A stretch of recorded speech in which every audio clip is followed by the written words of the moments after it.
and you're left with no knowledge and you're back at square one again. This is also really bad for your body. It can mess up your metabolism so much.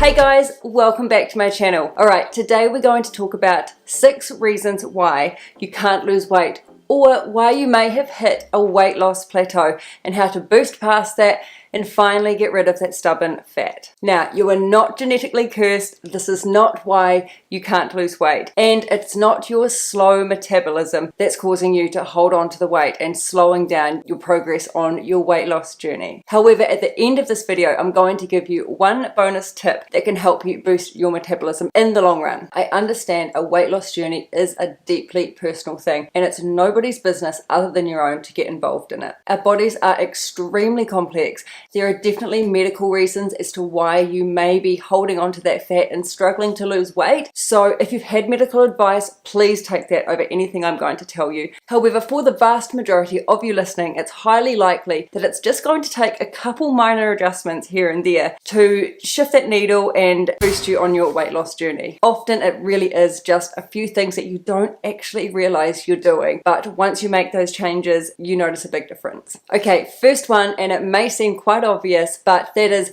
you are consuming more calories, quite often a lot more calories than you think you are. This really just boils down to poor calculation of calories, and this is such a common thing. Now, one thing I absolutely despise, and it may seem quite contradictory to what I'm actually saying, is I cannot stand counting calories. I don't recommend it. It's something that is definitely not sustainable in the long term. It's frustrating. I mean, come on, you've tried counting calories before. You know it's not fun, it's time consuming, and it stresses you out. I've tried doing this when I was younger, and I absolutely hated it. I obsessed about food, and it actually made me spiral deeper into a very unhealthy mindset about food. Thankfully, I've studied nutrition, I understand it, and I know how my body works. I don't know everything, but I know loads more than I did, and I'm able to control my weight and manage my diet successfully without counting calories. So what's the alternative to counting calories? Well, if you're wanting long-term sustainable weight loss, the answer to that is to educate yourself on nutrition and understanding your body. You're eating food every day. You need it to live and survive and function on a daily basis. It kind of goes without saying that we all should have a basic understanding of the macronutrients in foods and what we're putting into our body. We're all different, so we all need different amounts of food, different types of food to reach the various types of weight loss and fitness and body goals. So if you can understand nutrition on a level that is going to help you reach those goals without having to obsessively count calories, and I don't mean completely eliminate it. Sometimes you do need to sort of track it a little bit, but to be obsessively counting calories, it's just not sustainable. So I really do recommend educating yourself a little bit on nutrition and having a much better understanding of it, and not have to rely on someone else solely to help you get there. So back to consuming too many calories on a daily basis. There's a few reasons why this is happening. So let's say you're cooking some meat or some tofu in the pan, or anything in the pan. Once you start adding oil to that, that can really bump your calories up. Even 1 tablespoon of oil is about 120 calories extra. So if you could replace that oil with something like water, or cook in nothing if you really don't need to and it's not going to stick to the pan, definitely do that. It's the same thing when it comes to sauce and dressing. If you're making a salad, take a look at how much dressing you're actually putting on it and what is actually in that dressing, what ingredients is inside that. Same with sauces, and I'm really bad for this. I love to add some sriracha or tomato sauce or barbecue sauce on the side of my bowl when I'm having my dinner. And I know that's bumping up the calories. It's very easy to go over the calories when you're adding things like this here and there throughout the day. Same with coffee. If you're adding sugar to it or syrups, it can easily bump those calories up. So keep an eye on those things, guys, because it can make a huge difference. If you can cut that back a little bit, you will really notice it. Okay, number 2 is fad diets. Let me tell you, they will never work. Not in the long run. Maybe in the short term, you might lose some weight, and you might lose some weight quite quickly and you're feeling really good. However, it's not sustainable. Those fad diets are designed to help you lose weight quick. They suck you in, you follow them, you really don't learn anything about why you're eating the types of foods that these diets force you to eat. You lose the weight, but then it's not sustainable and you put it straight back on, often quicker than you lost it. That's what's so frustrating about these diets. It is a diet. It's seen as a short-term thing or a short-term challenge to get you somewhere quickly, to make you feel good, but then it just rips it all away from you when you go off that diet, and you're left with no knowledge and you're back at square one again. This is also really bad for your body. It can mess up your metabolism so much. Please don't follow fad diets. Instead, think of dieting as a lifestyle. It's a lifestyle change. Okay, number 3 is more of a tip if you're not just trying to lose fat,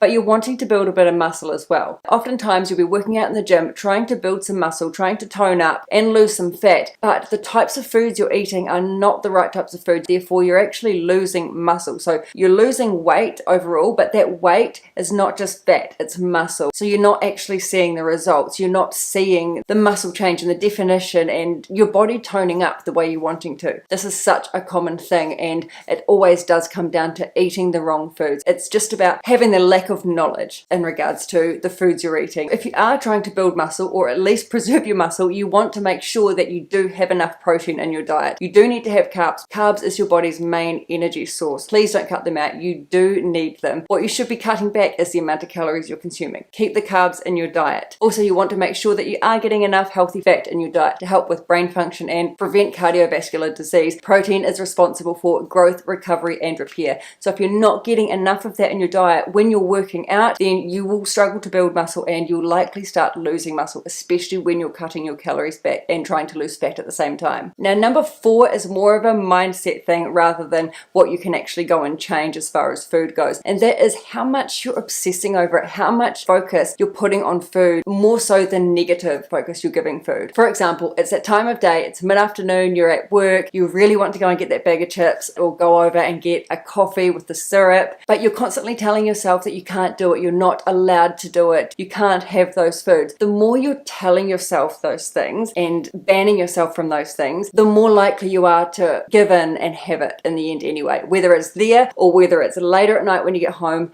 you're highly likely to give in at some point. And the more you restrict yourself, the worse it can actually get when you do fall back into old habits. So instead of telling yourself, no, I can't have this, I'm not allowed to have this, choose words like, I'm choosing not to have this, I can have it. Okay, you're choosing not to. No one's telling you you can't apart from you. You're in control. The food is always there. But right now, you're choosing not to go down that path. That is a mindset I've adopted with so many things in my life, and it helps so much. Okay, number 5 is that you're overindulging after cardio. So if you're someone who goes and likes to run a lot on the treadmill or out in the street, or just do a lot of cardio when you're trying to lose weight, because you're doing cardio, you've built up an appetite. Your body is wanting more food because you've burnt the calories. However, it can be very easy to overeat if you don't control it. When you've done a lot of cardio, don't come home and sit on the couch and think, oh, because I've done this, I can reward myself with all of this. It doesn't work that way. Have your post-workout smoothie or your dinner, whatever it might be,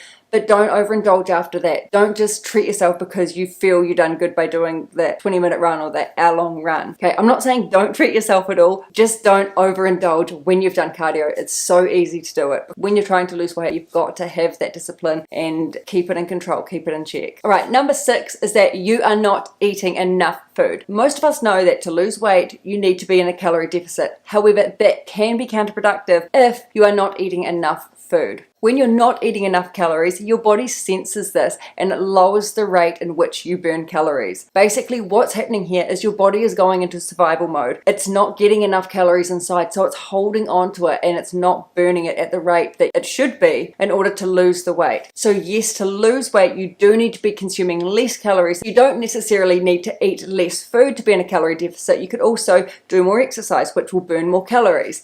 However, if you're not eating enough, if your calorie intake is just too low, then your body will hold on to it and it will not burn the calories at the rate that you need it to boost that fat loss. So to begin with on your weight loss journey, you might not notice this as much. Sometimes you notice this when you're a few months into it even and you feel you've hit a weight loss plateau, and it could just be that you're not eating enough calories, you've cut it back too much and you need to increase that so that you can kickstart that fat burning again. A little tip, you can include a refeed day in your diet. Throwing in a refeed day once every week, once every 10 days can really help you kickstart that fat burning. Now, that doesn't mean just eat everything and anything. This just means doubling your carbohydrate intake. So increase your carbohydrate intake on that day by 100%. And by doing that, that can just get the needle moving again and get that fat burning. Okay, we're nearly at the end. I told you I would give you one tip on how to boost your metabolism and sustain that long term, and that is by increasing your muscle mass. Now, I don't mean bulking up and having a whole lot of muscle and looking like the Hulk. I just mean increasing your muscle mass and decreasing your body fat. This is something that can take time. It's not an overnight fix. It's definitely not going to happen in a week or 2 weeks. This is something that's a long-term goal. It's something that will happen to you over many months of working out. Now, you do need to be on the right workout plan and know what you're doing to be able to build muscle, and most importantly, on the correct diet. You do need to be making sure that you have enough protein in your diet to build that muscle. The more muscle mass you have, the more calories your body will burn at rest. Build some muscle mass and lose some body fat, and you can boost your metabolism. Okay guys, I hope you enjoyed that. I hope you got something out of this. Food and diet and nutrition is something that should be seen as a lifestyle shift. It's a long-term thing. It's not a short-term challenge. It shouldn't be seen as diet after diet after diet to lose weight quickly, only to revert back to old habits and put that weight back on again. Try and understand nutrition a little bit more, carbs, fats and proteins, understand your body, and you will set yourself up for long-term sustainable weight management and weight loss. Thanks for watching, and we'll see you next time.